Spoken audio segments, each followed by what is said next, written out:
Hello everyone and welcome to another video here on the Cycling Dane Extra channel, or if you're listening on the Cycling Dane podcast. And today we welcome back Patrick Blake after his bit of vacation in France. And I mean, we've had, you've been replaced by Jack, you've been replaced by Ewan, Jens Vogt even. So I mean, yeah, there's been some characters in there. But how was France? We might as well start with that. And yes, I have not cut my hair since you left.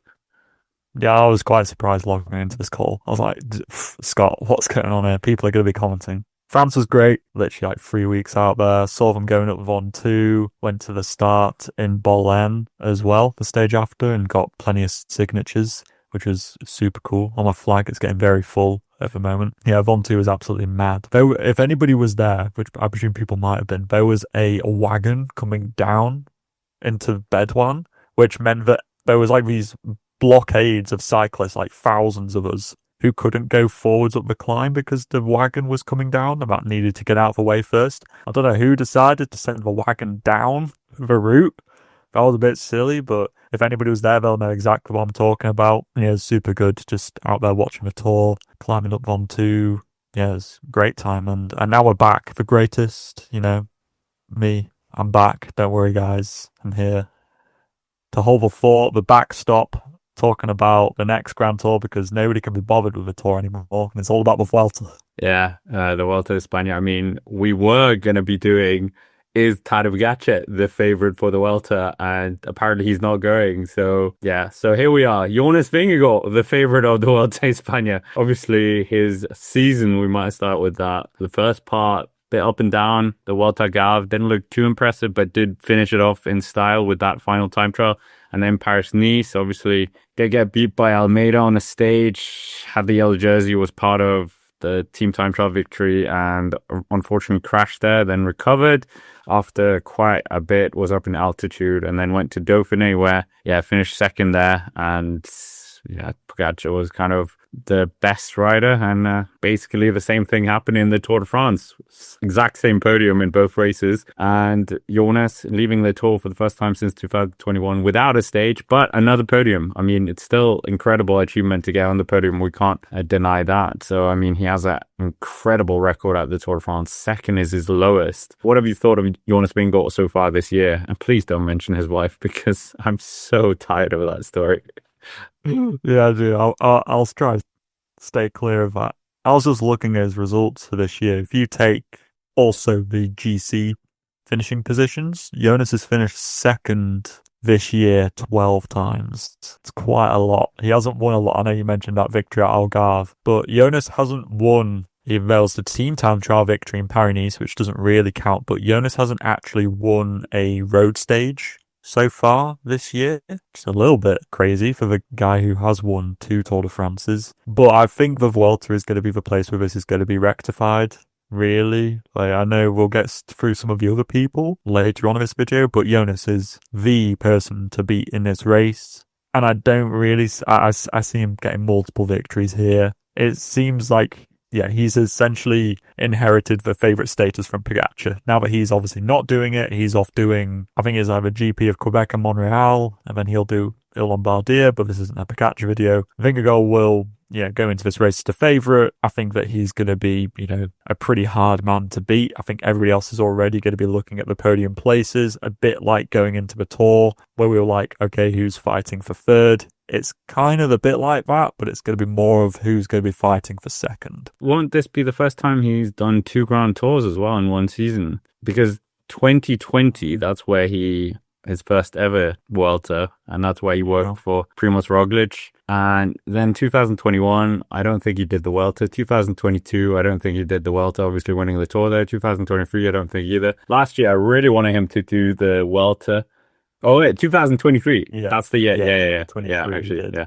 He did. 2024 looked like he could have been on. Great form at the end at the Tour, but obviously coming back from all that recovery, and that took a toll on him. So, I mean, he kind of won the Tour of Poland, and I think that was it for his season. But the 2023 Vuelta a España, obviously, didn't he take 2 stage wins that year on the Col de Tourmalet and another stage? Second place, if I'm not mistaken, and obviously it was the 1-2-3. Yeah, that controversial Vuelta where it was like they gave the victory to Sepp Kuss, which I was kind of fine with. But The Mickey Mouse Vuelta.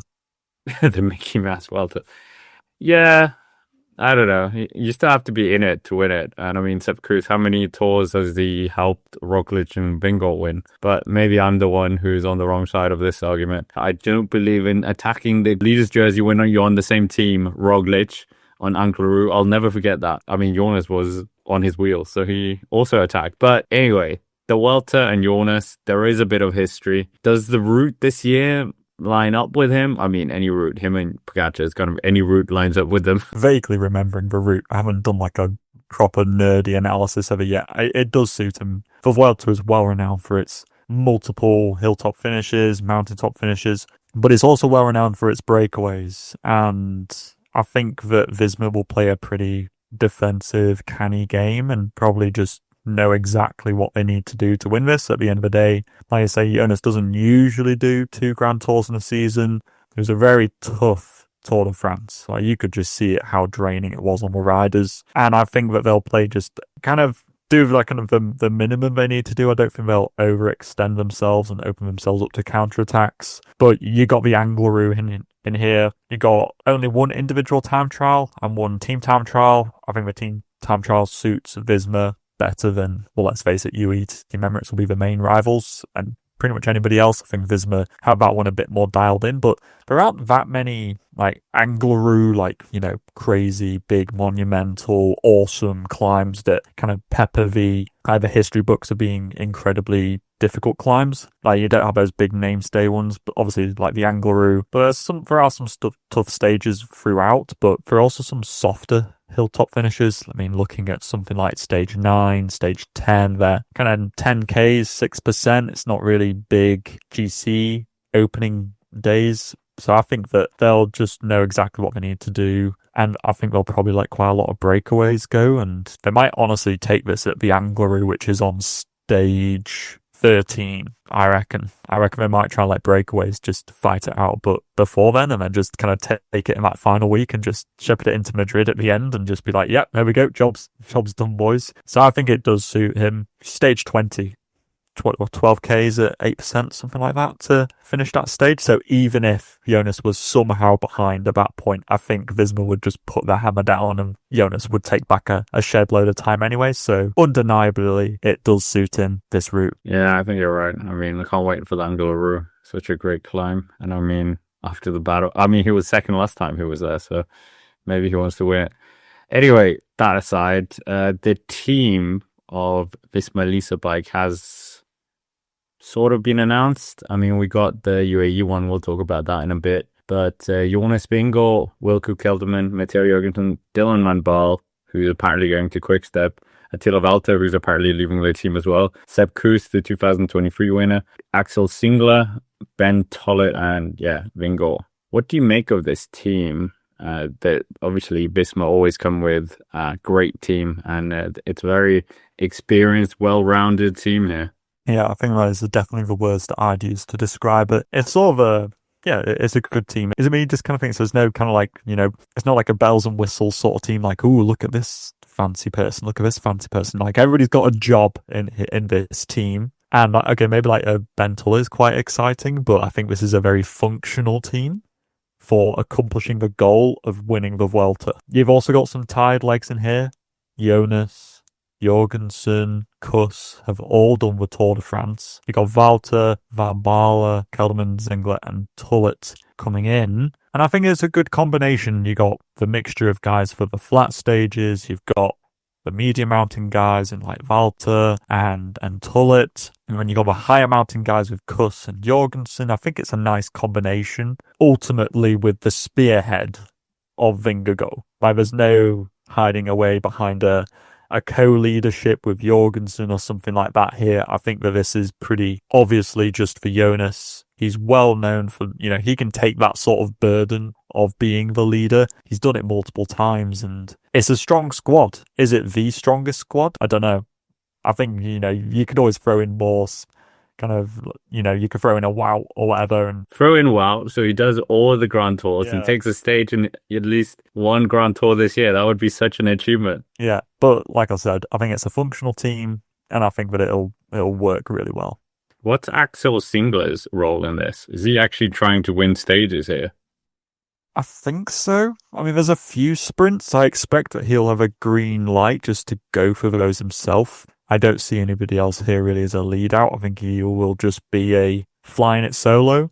And also probably because he hasn't done a Grand Tour this year. He was signed for this year, so he hasn't done a Grand Tour with his squad. And I suppose that the lower, if you dare to say, stakes of the Vuelta, where seems to be the out and out favourite and could kind of win this race with 6 riders, let's say, a 6-man team.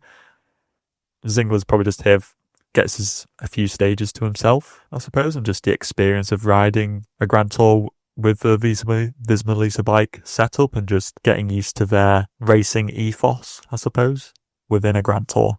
I mean, is there anyone you would have put in this team either? I mean, it's so strong. Like, Attila Valter, I don't think he's been in a Grand Tour this year. Matteo Jorgensen, though, I have question marks because he was very tired in that Tour de France. Maybe the rest, then he'll bounce back and be, yeah, long season as well, though.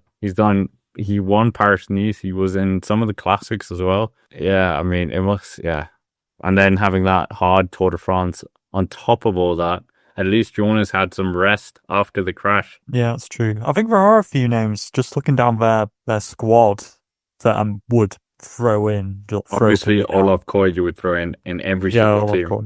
Yeah, I mean, Olav Koy would lap up a few stage wins here. It doesn't look like the sprinting competition is too great, but just to name another few riders, I mean, Brooks, I don't know what he's really been doing this year, but true. A little bit. What is he doing? I just kind of forgot he existed. Is that what you were about to say? Yeah, which seems very bad because he's such a good rider. Yeah, so that's one for me.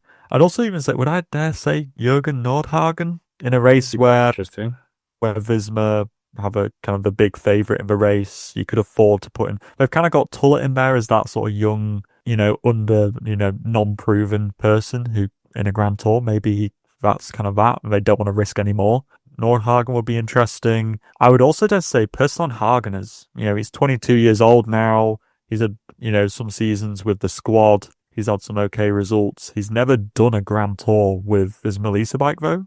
And I sort of feel like as just a rouleur, surely he would do just as good of a job as some other person in here. I don't really know who else, but Persson Hagen is kind of feels like he needs a Grand Tour start, and I don't know why this would have been a pretty easy one for me to put him in. Dare I even say Brennan?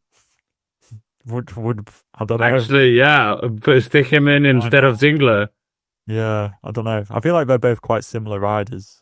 I think Brennan will get his start next year. He's only 19. I feel like his time will come. But those are just a few names that I might throw in there instead. Yeah, actually, I think to make a good case for that with a few of them there. What's the weak point of this team here, do you think? Sepp Kuss he had some good stages as well. And I mean, who knows if they need to be on top form here. But I mean, Kelderman's super strong as well. Went on his day. So, I mean, it is a good climbing force around Jonas Vingegaard. So I don't even know if that is a weak point. The flat stages, maybe Dylan Marbal, though. Maybe. It's maybe the team time trial. They seem to not have those big powerhouses in here for the team time trial, like Van Baarle, Jorgensen, Jonas would be good, but it seems to lack that real horsepower. I feel that's where Persson Hageners would have been a good fit in here. So, yeah, I feel like maybe they lack that one or two big engines to really drive that team time trial. Even though Visma seem to always pull out a good team time trial no matter what, I would say that's their only sort of Achilles heel for me. I think they've got the mountains wrapped up pretty nicely. There isn't a lot of flat ground in the Vuelta anyway, and you got a lot of versatility across from those riders like Van Baarle and Zingler, but also like a Valter can do with a flat as well, and so can Kelderman. So they've got a lot of jack of all trades in there to cover multiple kind of areas. Yeah, and like you said, Jonas Vingegaard at the top of that, and doesn't really need too much support in the mountains. He can just ride away from everyone, I think, if there's no Pogacar, for sure. He becomes Pogacar. Yeah, basically, it does. Like, Pogacar sometimes doesn't even need a team, does he? Yeah, I think we're gonna get a very Pogacar impersonation by him. Maybe, maybe not. Who knows? Anyways, we might as well talk about some of the contenders that or rivals he's up against. And here, chief of UAE Team Emirates. Obviously, every time you say Visma, you have to say UAE. And Patrick here, we have got the fully confirmed one from UAE Team Emirates. That's why we all know that we're not going to get Tadej Pogacar. It's always weird that sometimes like the teams, Visma was one of these teams that like would basically confirm the team 6 months before the race. But here with UAE Team Emirates, Miguel Biao in there, obviously team leader. Obviously. Juan Ayuso is in the Vuelta, which we didn't really know if that was going to happen. Lots of rumors about him leaving and being disgruntled with the team. Felix Großschartner, who was quite good in the Tour of Austria, I think he took a stage win there. Ivo Oliveira, Jay Vine, we're big fans of him. Doma Novak, Joao Almeida, obviously we're huge fans of him here on the channel. And Marc Soler. I mean, Marc Soler coming in from the Tour de France squad.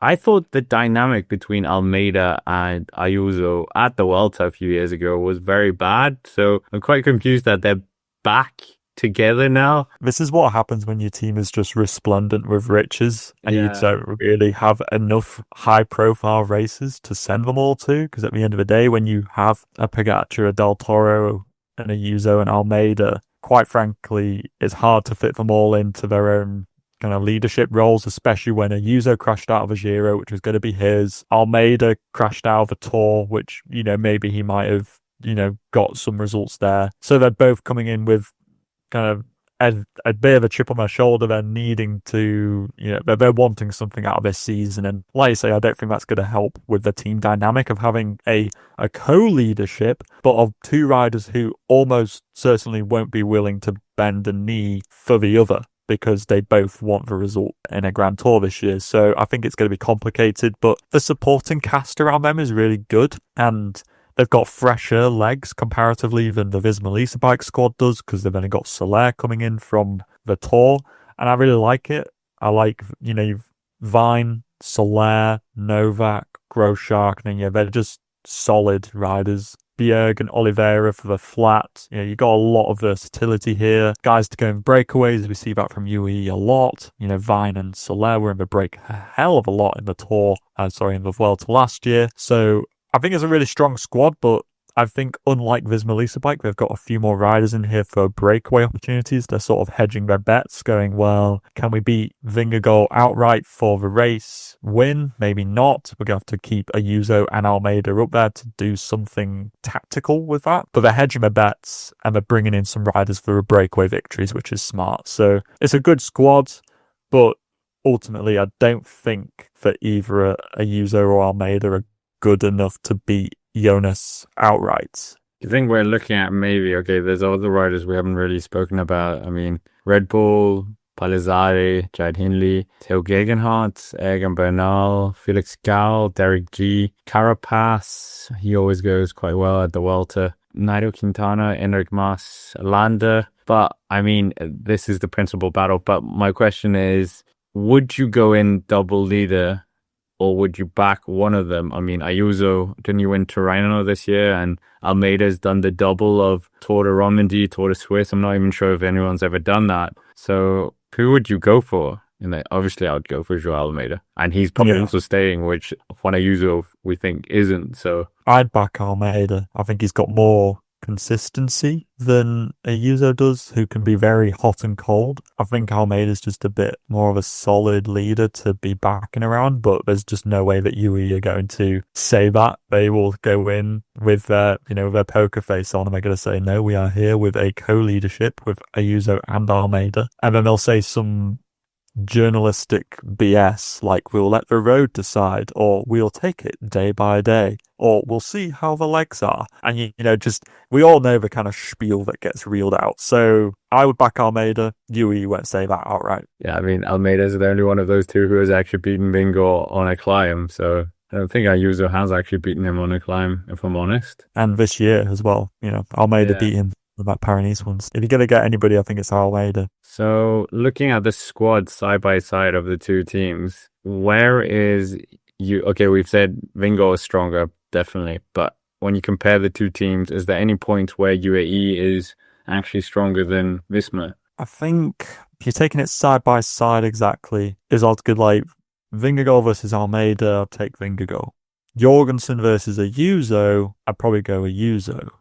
Even though he's a little bit more hot and cold, he's coming in fresher and with a bit more of a point to prove. Then you got kind of like the domestiques of, what about Vine versus Kuss? I'd probably take Vine. I think he's got more stage hunting ability and he's coming in fresh. Soler versus Kelderman. Well, Soler, quite frankly, turns into a different beast when he steps onto a Spanish soil, so I'd probably take Soler. Grossschartner versus Vuelta. I'd probably take Grossschartner. Oliveira versus, I don't know, Kelderman or something. It gets a little bit tricky to kind of do them like for like at this point. I would say that UAE has a stronger stage hunting team. Visma's got a stronger GC team because UAE's got stronger individuals, but that doesn't necessarily equate to a better team. Sometimes that clearer hierarchy around a sole leader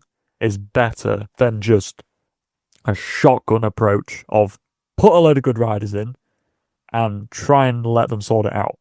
Just ask Movistar with their famous trident that didn't work. Was it Landa, Nairo, and Valverde that completely fell to pieces? El Tridente. Yeah. But I mean, who's going to be finishing high? I mean, this is tinkling or flirting with predictions, and I mean, we are just going to go into that to finish. But here, who's going to be finishing higher up in that team time trial? Oh, that is hard. Because I think that on paper it should be UAE, but they also have a reputation this year of really messing up team time trials. And well, I'd say messing up. They don't live up to the expectation. What was it? Volta Comunitat Valenciana? I think Bahrain Victorious won that one, and UAE looked for everything, every mortgage on planet Earth that they were going to win that. And then it was Paris-Nice. They finished about 40 seconds behind Visma Lease Bike as well. Again, with a team which looked on paper somewhat stronger. So I will back Visma Lease Bike for winning the team time trial. Do you think Jonas Vingegaard is going to win? Because this is a Jonas Vingegaard. Do you think he's going to win? Yes or no? And how many stages do you think he's going to take? I think yes, he's going to win, and he's going to win 3 stages. Well, that was exactly what I was going to say. I mean, the team time trial doesn't classify as a win, by the way. I'm not counting that.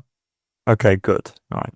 Just so we're on the same page. I think he will win. I'm just thinking about stages. I think they'll play it kind of passive. Like, he either goes kind of somewhat cannibalistic and gets 4 or 5, or he plays it really defensive and gets like 2.